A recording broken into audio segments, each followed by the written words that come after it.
Ugabou, ici Fouine, et aujourd'hui je vais débriefer la première course de la saison 2023 de F1, à savoir le Grand Prix de Bahreïn. Ah, que ça fait du bien de retrouver la F1, c'est toujours super. Et au moins, il y avait beaucoup de choses qui se sont passées entre la fin de saison 2022 et ce premier Grand Prix. À savoir, déjà l'éviction de Mattia Binotto, il fallait vraiment qu'il soit renvoyé, putain. Heureusement qu'il a été viré, oui. Et c'était aussi l'occasion de voir si les écuries allaient trouver des solutions, notamment pour Mercedes, qui était en difficulté. S'il y allait avoir une petite surprise aussi, des fois qu'il y aurait une écurie qui était en fond de classement, tout d'un coup elle se révélerait être devant, et inversement. Et aussi, mais ça c'est peut-être que moi qui me pose la question, savoir si Red Bull allait être vraiment impacté par le fait qu'ils ont payé une amende de 7 millions de dollars pour conserver le titre de Verstappen de 2021, parce qu'accessoirement ils ont un petit peu dépassé le budget plafonné de 2021 pour le championnat. Il y a peut-être que moi qui me pose cette question, mais bon, quand je vois ce qui se passe, apparemment ils ont pleurniché, mais au final ils sont toujours premiers, et un doublé en plus. Et après ça ose faire ouin devant la presse. Mais bon, ouais, on n'est pas là pour parler de ça. On parle surtout de ce qui s'est passé durant cette course. Et qu'est-ce qui s'est passé devant cette course? On a eu quelques enseignements. Du coup, je vous propose, comme d'habitude, de faire le débrief pilote par pilote, et j'en profiterai aussi pour faire le débrief quand ce sera nécessaire de l'écurie en question. Mais commençons sans plus attendre par le premier qui n'a pas pu terminer sa course, à savoir Oscar Piastri. Alors là j'ai mis en décevant parce que évidemment je sais pas si vous avez suivi l'année dernière, mais Oscar Piastri était annoncé pour être chez Alpine pour remplacer Fernando Alonso. Puis ils ont dit non, Oscar Piastri a dit non, c'est pas là que je vais, Non. Relisez votre contrat.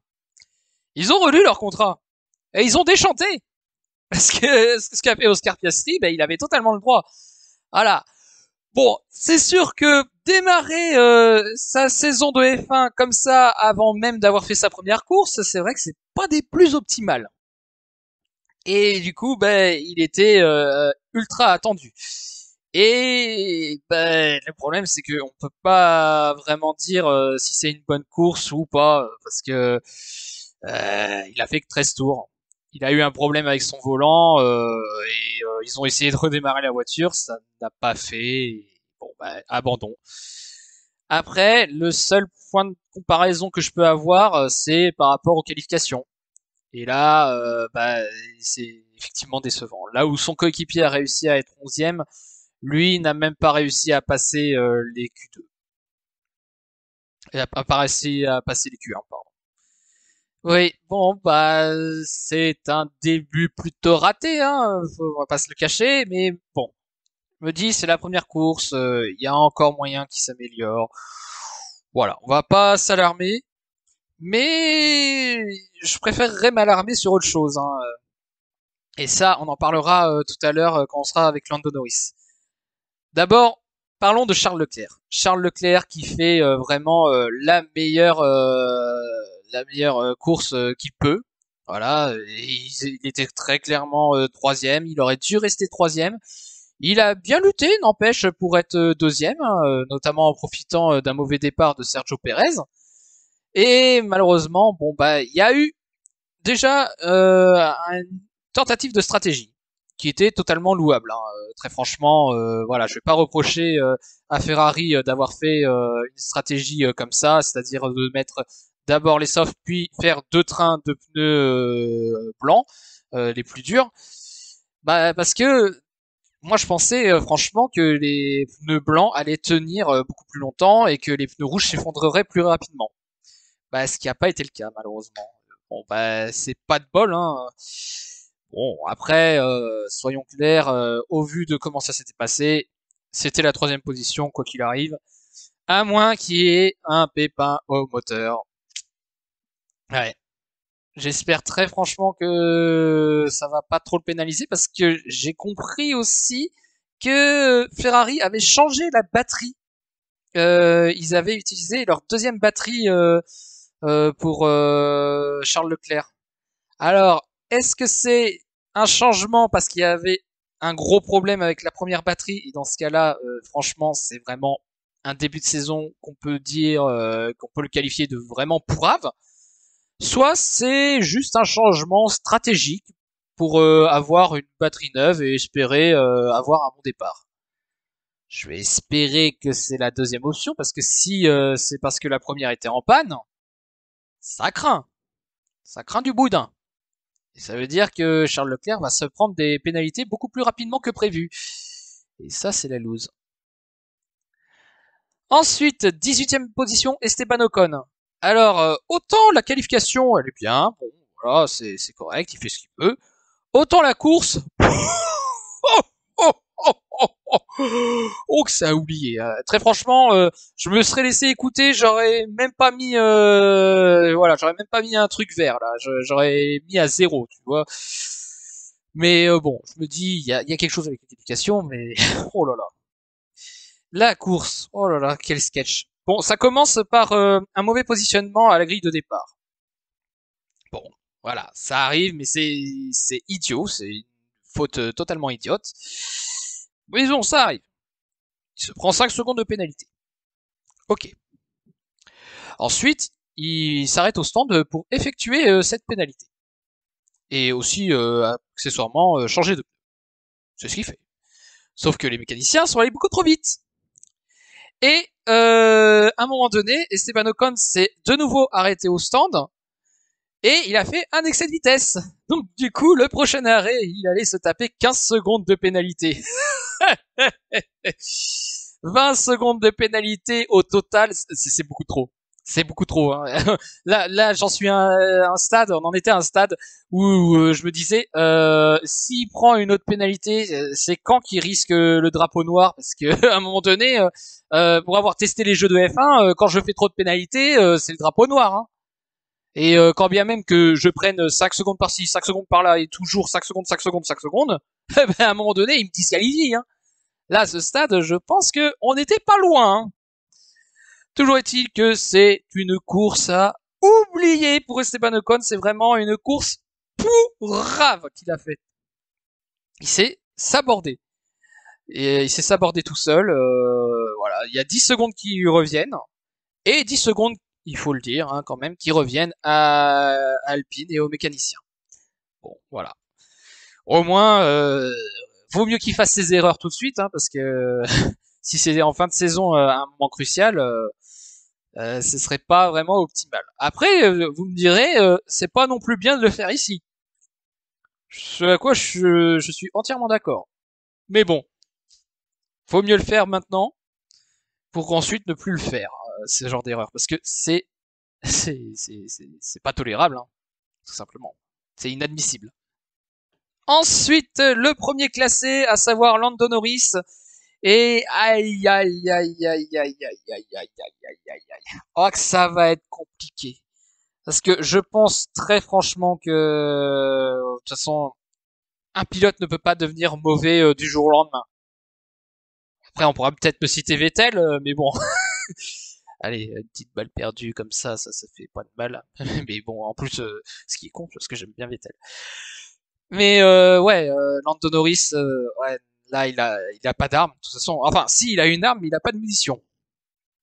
Donc il peut rien faire. Et 17ème, ça va être compliqué là. C'est alors évidemment, c'est décevant, oui, mais c'est parce que c'est parce que c'est un pilote qui a un potentiel énorme et là de le voir autant galérer comme ça, bon, j'espère que c'est juste passager.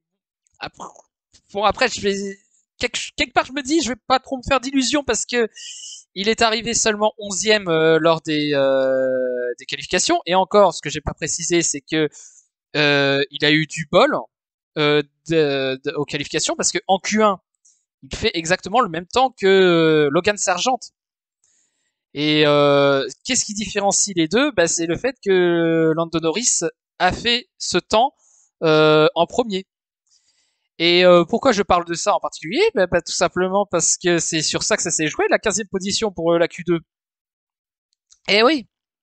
Donc si il n'arrive pas à battre une Williams, c'est que vraiment la voiture, ou que ça va être compliqué là. Il va falloir vraiment qu'il aille rechercher les ressources, et même en allant chercher les ressources au maximum, ça va être compliqué. J'espère très franchement que ça va s'arranger, mais là je me fais vraiment pas d'illusions là-dessus.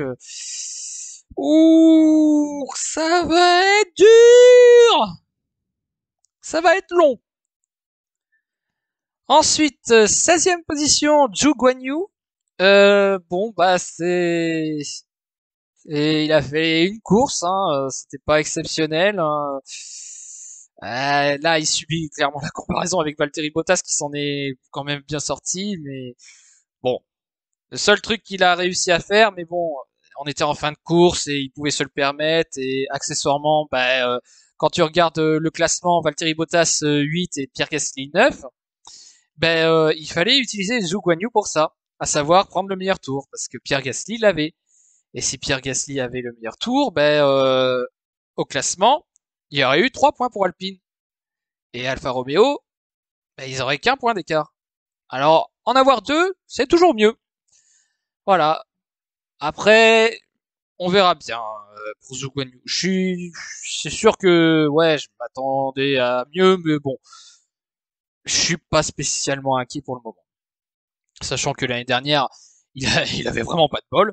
Et très franchement, bon, c'est sûr que il a obtenu le titre de rookie de l'année. En même temps, tu me diras, c'était le seul rookie l'année dernière. Mais ouais, non, il s'était plutôt bien défendu. Il avait fait une plutôt bonne saison. Donc voilà, voilà, c'est un début de saison raté. Ça arrive. Hein, bon. On verra bien ce que ça donnera. Ensuite, 15e position, Nico Hülkenberg. Et il revient en Formule 1. Il a fait de temps en temps quelques grands prix en 2020 et même en 2022, oui. Et voilà, il est de retour. Et il avait fait de très bonnes qualifs, mine de rien. Il était dans le top 10, il a démarré 10e. Alors après, je sais pas pourquoi il a pas fait de temps. Mais il était 10e. Quand il a pas fait de temps, il a pas fait de temps lors des Q3. Ah mais si, c'est vrai, son temps a été annulé. C'est bête. Mais bon, au moins, il était dans le top 10 et je me disais, ah, punaise, les As, elles vont être là. Hein. Alors, ouais, Nico Hülkenberg était loin devant Kevin Magnussen. Mais je comprends pas trop ce qui s'est passé. Pourquoi une telle dégringolade? Là, ça fait... C'est pas bon, quoi. Je sais pas ce qui s'est passé là. Si c'est la performance de la voiture en mode course qui ne fonctionne pas, bah, si c'est ça, ça craint du boudin. Mais bon, je vois Kevin Magnussen devant. Il y a quand même eu un petit problème. Hein. Mais bon, c'est le premier Grand Prix. On verra bien. On verra bien. Toujours est-il que en l'état, bah, c'est très décevant. Ensuite, en 14e position, Nick De Vries. Bon, les Alpha Tauri, c'est compliqué, je pense. Mais voilà, j'ai envie de mettre en correct, même si je dois bien l'avouer que j'ai failli mettre en décevant parce que tout simplement, bah, il y avait un écart. C'était Yuki Tsunoda qui était devant, quoi qu'il arrive, il est resté très largement devant. Après, c'est la première course de la saison, c'est sa deuxième course en tout, voilà. Techniquement, c'est sa deuxième course en F1, mais bon, je préfère ne pas tirer la sonnette d'alarme et je préfère préciser que après la Virtual Safety Car, il avait tout le monde qui le rattrapait parce que il y avait tout le monde qui était en pneu soft et lui était toujours en pneu hard. Bah du coup mécaniquement il est moins rapide. Mais bon, on verra bien ce que ça donnera. 13e position Kevin Magnussen. Je dois bien avouer que c'est l'un des seuls pilotes où je me dis, il a couru, il était là, et il est 13e, il est passé devant Nico Hülkenberg, ok, mais il était où? T'étais où, Kevin? Tout ça pour dire que, ouais, ouais, il a été inexistant, le pauvre. Alors, les qualifs ratés, la course, ça va pas mieux. Mais bon, il termine devant son coéquipier au moins. Là, j'ai pas grand-chose à dire, hein. C'est vrai que pour être sincère, en fait, j'ai pas totalement compris la course de Magnussen. J'ai pas compris ce qui s'est passé. Mais bon, si vous avez une explication là-dessus, n'hésitez pas à le mettre dans les commentaires parce que même moi, j'essaye de me dire, mais qu'est-ce qu'il a fait Magnussen? Mais j'arrive pas à dire quelque chose qu'il a fait en particulier. Contrairement à Logan Sargent. Alors certes, on l'a pas énormément vu à la télé, mais ce que je vois, c'est que Logan Sargent se défend super bien. Et effectivement, en même temps, il y a 3 rookies. Bah c'est quand on regarde le classement, évidemment, si on se fie uniquement au classement, c'est effectivement le meilleur. Mais je pense que c'est de toute façon le meilleur rookie sur cette course. Pas uniquement au niveau du classement, mais surtout parce que il tient tête à son coéquipier. Il se débrouille très bien. C'est une bonne première impression, c'est super. Hein, franchement, Logan Sargent, bravo. Belle première impression, faut continuer comme ça. Et j'espère que il y aura de meilleures positions parce que mine de rien, euh, avec plus de courses et plus de kilomètres au compteur, je pense qu'il peut avoir le petit point de la 10e position et peut-être plus si jamais, mais bon, déjà voilà, s'il est bien parti pour avoir au moins un point cette saison. Voilà. Après, je me fie simplement sur la première course. Je peux totalement me planter, mais voilà, c'est encourageant. C'est super. Franchement, c'est super. En 11e position, Yuki Tsunoda. En temps normal, j'aurais dit ouais, non, Tsunoda, c'est pas excellent. Mais bon, là, j'ai envie de dire que voilà, il s'en est plutôt bien sorti. Il a réussi à grappiller quelques places. Il termine 11e. C'est vrai qu'il manque ce point. Mais quand on voit avec quelle voiture il part par rapport à l'année dernière, on se dit ok, bon, on va faire un progrès par progrès avec cette voiture. Et voilà, bon bah ça va bien, hein, ça s'est bien passé. 11e position, c'est tout à fait correct pour moi. Et voilà, j'ai pas de critique négative à dire sur lui. Très franchement, j'ai pas de critique négative. En 10e position, Alexander Albon. Franchement, il est sur sa lancée. Déjà par rapport à l'année dernière, c'était vraiment une renaissance et c'était tout simplement la meilleure saison qu'il ait faite hein, l'année dernière. Quand bien même qu'on pourra me dire d'un point de vue comptable, ben non, c'est pas la meilleure saison. Oui, c'est sûr, quand tu regardes d'un point de vue comptable, évidemment, c'est pas la meilleure saison. Mais par rapport à la voiture qu'il a, c'était tout simplement le meilleur. Il avait pris le dessus par rapport à Nicolas Latifi. D'ailleurs, Nicolas Latifi, voilà, une petite pensée pour lui. Hein. Et voilà. C'était le discours. Toujours est-il, ouais, Alexander Albon qui cravache pour avoir ce point. Et il lutte magnifiquement. Donc bravo Alexander Albon pour ce petit point pour Williams. Et on espère que vous ne serez pas dernier à l'issue de la saison. Dernier avec l'écurie, hein, je parle. Parce que mine de rien, Alexander Albon il mérite beaucoup plus de points. Là, très franchement, il mérite beaucoup plus de points. Mais avec la course comme c'était, un point, c'est énorme. Bravo Alexander Albon. 9e position, Pierre Gasly.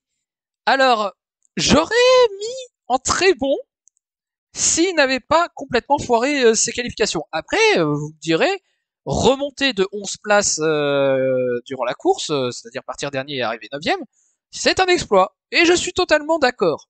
Je suis totalement d'accord. Je pensais franchement que ça allait très très mal commencer. Et je me souviens que je m'étais fait cette réflexion avec Momo. S'il veut réussir son début d'année avec Alpine, il faut impérativement qu'il termine dans le top 10. Comme ça compensera vraiment la qualification ratée. Et c'est ce qu'il a fait. Donc bravo. Maintenant, il faut juste confirmer avec les qualifications, mais bon, c'est le premier Grand Prix, évidemment. Il y a, voilà, c'est le projet bleu blanc vite, hein. Mais on va espérer que voilà, c'était juste un petit coup de mou qu'il a eu en qualif et que ça va se confirmer ensuite sa bonne forme pour le reste de la saison. Vaut mieux qu'il fasse toutes les conneries au premier Grand Prix, hein. De toute façon, comme avec Esteban Ocon, vaut mieux qu'il les fasse au premier Grand Prix. Après, est-ce qu'il faut les faire? C'est mieux non. Mais quitte à en faire, autant le faire maintenant, pour ne plus les refaire. En 8ème position, Valtteri Bottas. Alors lui, il vit sa meilleure vie en ce moment. Il est heureux, ça se voit. Il est, il est souriant. Voilà, il est tranquille. Il a l'esprit tranquille. Il est le chef en termes de pilote. Oui, évidemment, c'est lui qui a le lead, mais très franchement, que ça lui fait du bien d'avoir cette position. D'ailleurs, l'année dernière, on a bien vu que malgré le fait que la voiture, malheureusement, ne s'est pas améliorée comme prévu, au moins, lors des courses où il pouvait lutter, il luttait convenablement et il faisait de belles performances, hein. Et là, 8ème position, quand on sait qu'ils ont démarré niveau de Q2, franchement, Valtteri Bottas, bravo. C'est une belle course, hein. Je suis super content. Et j'ai toujours défendu Valtteri Bottas, hein. Là-dessus, je le défendrai toujours et je répéterai toujours ce que j'ai dit. À défaut d'être un excellent pilote quand il était à Mercedes, à part la saison 2021, à défaut d'être un excellent pilote, ça reste un très bon pilote. Ça reste déjà, voilà, il est capable de faire de grandes choses, il est capable d'être au rendez-vous. Et là, en tant que leader, voilà, il confirme le fait que c'est un très bon pilote, hein. Alors évidemment, avec la voiture qu'il a, il peut pas aller vraiment plus haut, mais déjà, c'est déjà pas mal. Franchement, voilà, franchement, je suis content. Je suis content pour Valtteri Bottas. En 7ème position, George Russell. Aïe, aïe, aïe, c'est compliqué pour les Mercedes. Après, d'un côté, je me dis, bon, c'est par rapport à l'année dernière, c'est à peu près là où ils doivent être, hein. Autant, bon, c'est vrai que je m'attends un peu plus avec George Russell, mais bon, il ressortait d'une année 2022 où il a été très, très, très, très régulier. Il a très régulièrement terminé entre la 3e et la 5e position l'année dernière. Bon, c'est sûr que le voir 7e, c'est un peu, on se dit c'est un peu décevant, mais bon, avec la voiture qu'il a, je pense que c'était compliqué, hein. Voilà, ça, les Mercedes, voilà, c'est peut-être pas encore optimal et ils le disent eux-mêmes, hein. D'ailleurs, Lewis et George Russell le disent eux-mêmes. Il va falloir un temps d'adaptation, à peu près 5-6 grands prix. Bon, j'espère que ça en vaudra la peine, hein, qu'ils vont trouver la solution miracle du côté de chez Mercedes. Mais en l'état, ils peuvent pas vraiment faire autrement. Bon, c'est comme ça, hein. Et pourtant, il était meilleur que Lewis Hamilton, hein, pendant les qualifs, hein. Mais bon, la course, hein, c'est comme ça. Et faut dire qu'il y a eu aussi quelques arrêts au centre qui étaient un peu foirés, ce qui l'a pénalisé aussi, hein. Parce que, ouais, bon, il peut pas faire de miracle non plus. Et une erreur, ça peut coûter cher. Surtout quand on voit que en 6ème position, on a une Aston Martin. Des Aston Martin où on se disait ils ont le budget mais ils sont pas capables de faire rouler une voiture il y a encore quelques mois de cela, quand bien même que il faut le souligner, il y avait énormément de progrès en fin de saison et tellement de progrès qu'ils ont réussi à terminer à égalité de points avec AlphaTauri. Là tu te dis Mais qu'est-ce qui s'est passé qu'est-ce que qu'est-ce que vous avez mis dans cette bagnole là? Qu'est-ce qu'ils ont mis dans cette bagnole? C'est incroyable. C'est la surprise de ce début de saison. Les Aston Martin sont compétitives. C'est incroyable. Et Lance Stroll, voilà, même avec un poignet cassé, il réussit quand même. Il y a aussi le gros orteil, un des deux gros orteils cassés. Il réussit à être sixième. Alors, quand même, piloter en étant blessé, c'est limite du suicide, pour être sincère. Après, vous me direz qu'il existe des pilotes qui ont piloté alors qu'ils avaient 42 fièvres. Ouais, et c'est aussi du suicide d'un côté, mais bon, on n'est plus à ça près en F1. C'est voilà, des fois la folie, hein, c'est comme ça. Mais d'un côté, je pense qu'avec l'adrénaline, quelque part, tu ne dois plus trop sentir la douleur. Toujours est-il que sixième position pour Lance Stroll, c'est un excellent résultat pour lui. Et la seule interrogation que j'aurai maintenant, c'est est-ce qu'il est capable d'être aussi régulier? Parce que ça a toujours été un problème avec Lance Stroll les précédentes années, c'était son irrégularité. Il était capable de faire une course excellente, et surtout sur la pluie, comme il était très bien capable de faire vraiment l'une des pires courses qu'il puisse faire, hein, vraiment, ou du grand n'importe quoi. Voilà. J'espère que cette année, avec une voiture quand même compétitive, et la preuve avec Fernando Alonso, j'espère que, très franchement, il va être plus régulier que ça. C'est ce qu'on va voir. Il a encore 22 Grands Prix pour nous prouver. Et peut-être faire, si ça se confirme, la meilleure saison. Mais bon, on s'avance peut-être un peu trop. En cinquième position, Lewis Hamilton. Lewis Hamilton, assez difficile. Hein. De toute façon, je vais dire à peu près la même chose que George Russell. Hein. C'est un week-end compliqué. La voiture n'est pas optimale et comme ils l'ont dit, il faut attendre 6 grands prix. Donc, j'ai pas grand-chose à dire de plus, si ce n'est que il a failli rattraper Ferrari. Il a failli rattraper Carlos Sainz. Et là, c'était quand même un petit espoir, hein, parce que les Ferrari avaient des problèmes avec leurs pneumatiques qui s'usaient beaucoup plus vite que la normale. Enfin, ils s'usaient beaucoup plus vite que la normale par rapport aux autres. Parce que on a bien entendu des messages disant que les pneus hard tenaient plus longtemps que prévu. Mais voilà, le constat est là, c'est que parmi les autres écuries, c'est Ferrari usait plus rapidement leurs pneumatiques. Et du coup, ça a permis à Lewis Hamilton de potentiellement rattraper Carlos Sainz. Et je pense même que pendant l'espace de quelques tours, on s'est dit, il va être dépassé. Et ça s'est pas fait, mais je pense que c'est parce que les pneus de Lewis Hamilton se sont effondrés aussi, donc il fallait ramener la voiture.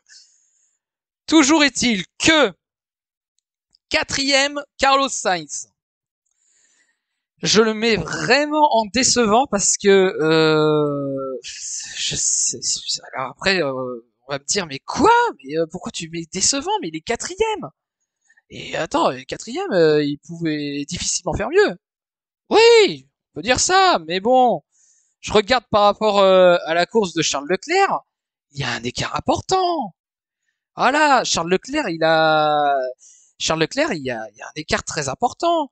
Et Carlos Sainz n'a pas été capable de conserver cette troisième position. Alors oui, on va me dire, oui, il y avait la dégradation du pneu. Mais oui, mais quand j'entends, mais même quand j'entends des messages du genre, mais si j'attaque, non, je peux pas défendre.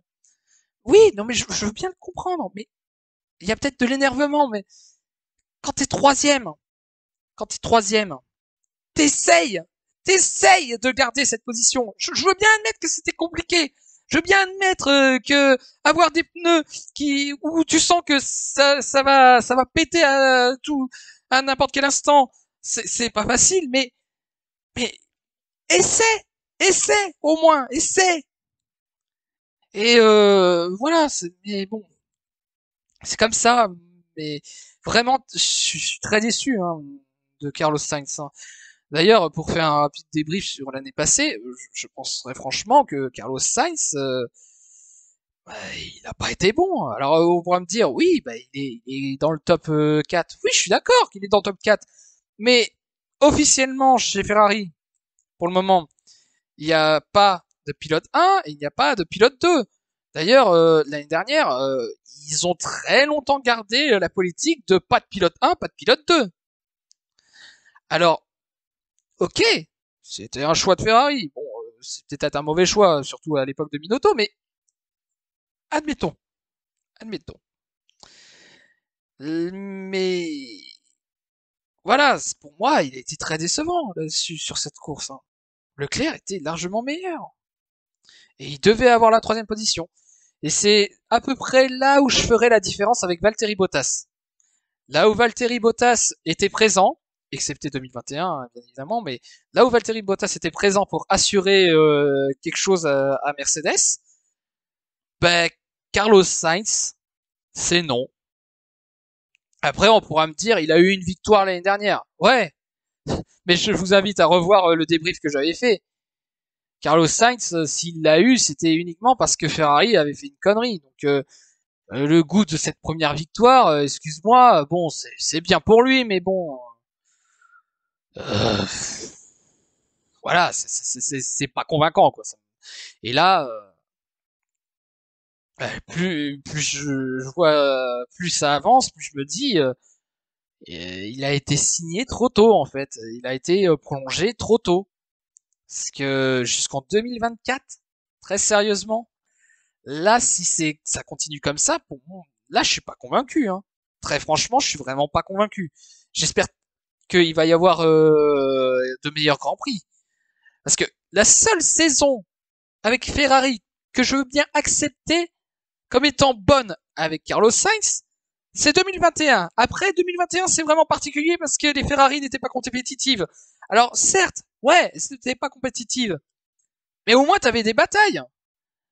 Alors que depuis que maintenant que les Ferrari sont compétitives, Carlos Sainz, il est toujours derrière.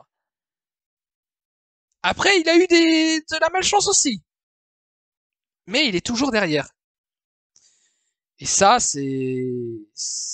ouais, non. Il faut qu'il existe, et il faut qu'il puisse se défendre. Et là, je le vois pas. Je le vois pas.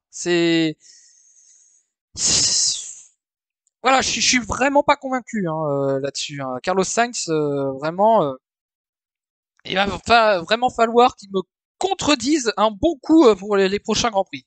Mais que faut pas qu'il me contredise que sur un Grand Prix. Il faut qu'il me contredise sur une grande majorité de Grands Prix. On verra bien. Toujours est-il que il a perdu cette troisième position face à Fernando Alonso, qui qui est de très loin le meilleur pilote de cette course. Hein. Très franchement, incroyable Fernando Alonso. Il a réussi à avoir d'ailleurs les premières positions lors des essais libres. Mais là, waouh, quelle performance! Il démarre cinquième et ouais, non là c'est monumental ce qu'il a fait.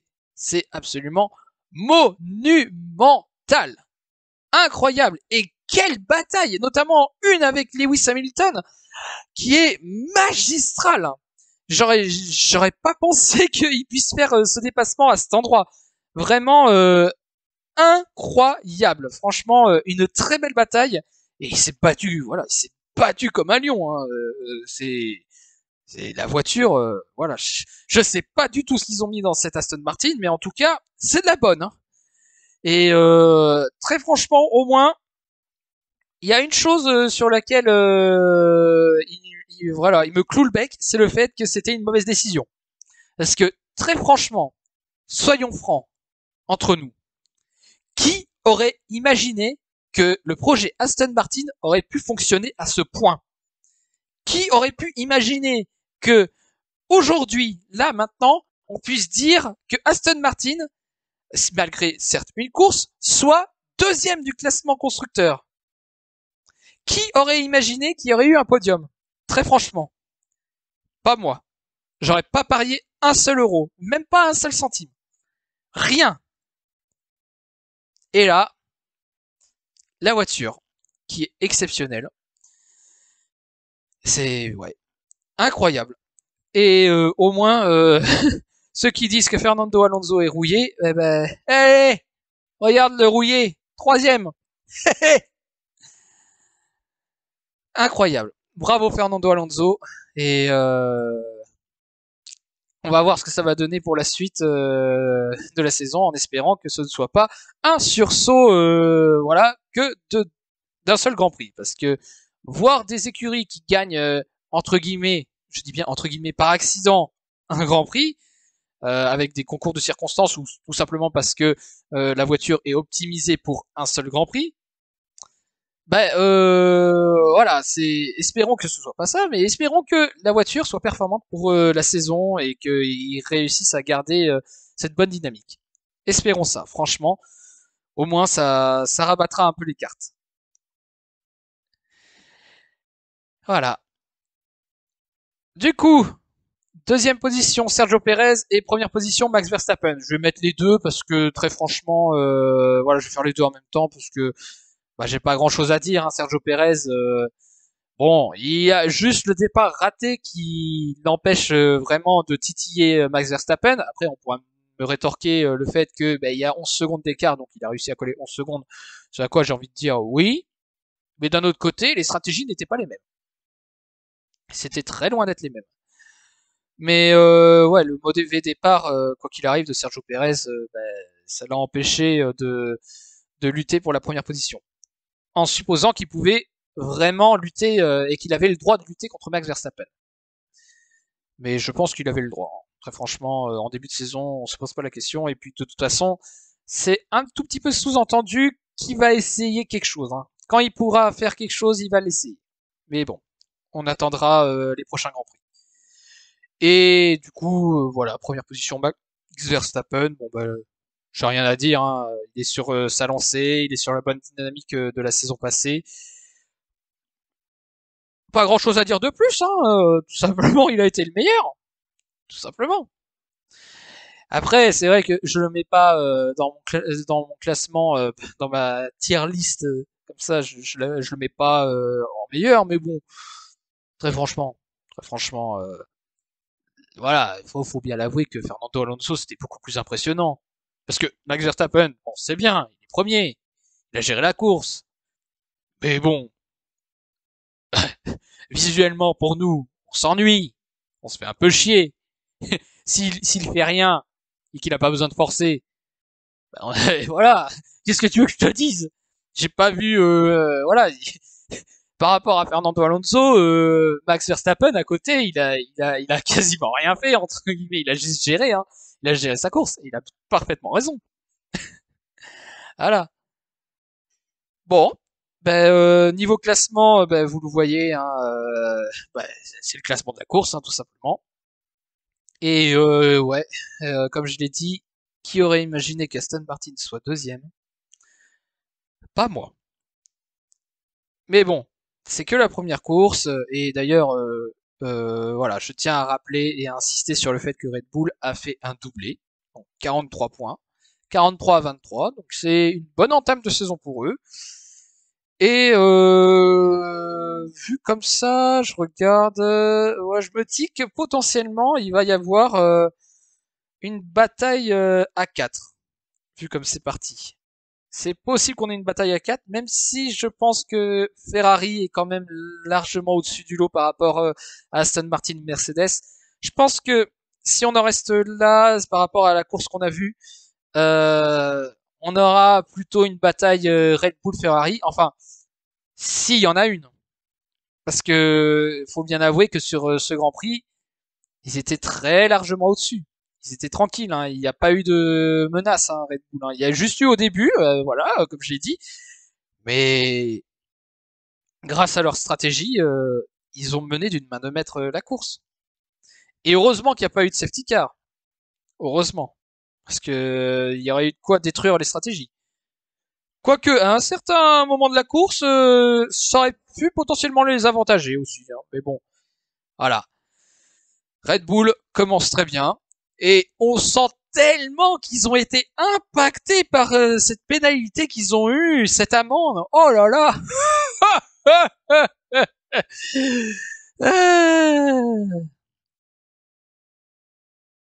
Bon, du coup, on va terminer par la note du Grand Prix. Alors, c'est vrai que avec Fernando Alonso, on pourrait dire que voilà, il y a eu du spectacle, il y a eu beaucoup de dépassements. Alors ouais, il y en a eu des dépassements, mais bon, il y a eu des longs moments où ça suivait. Après, c'était pas un mauvais Grand Prix. Hein. Pour moi, c'était classique. Hein. Pour moi, en tout cas, c'est un 13 sur 20. C'est correct. C'est du correct. C'est pas exceptionnel. C'est pas mauvais non plus. Mais voilà, c'est lambda. Voilà, on va dire ça, c'est lambda. Voilà. Débrouillez-vous avec ça.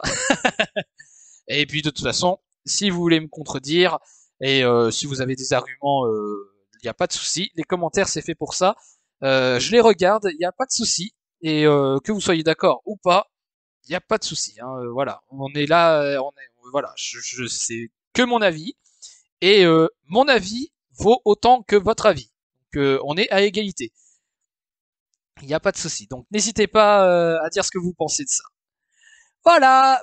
Bon ben c'est sur ça qu'on va se laisser et du coup on se retrouve normalement dans 2 semaines pour le Grand Prix de la honte d'Arabie Saoudite.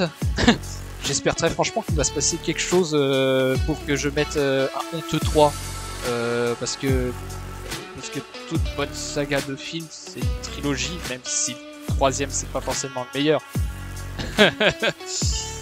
Mais je m'éloigne. Donc voilà, n'hésitez pas à liker, commenter, partager la vidéo si ça vous a plu et sur ce, je vous dis ciao.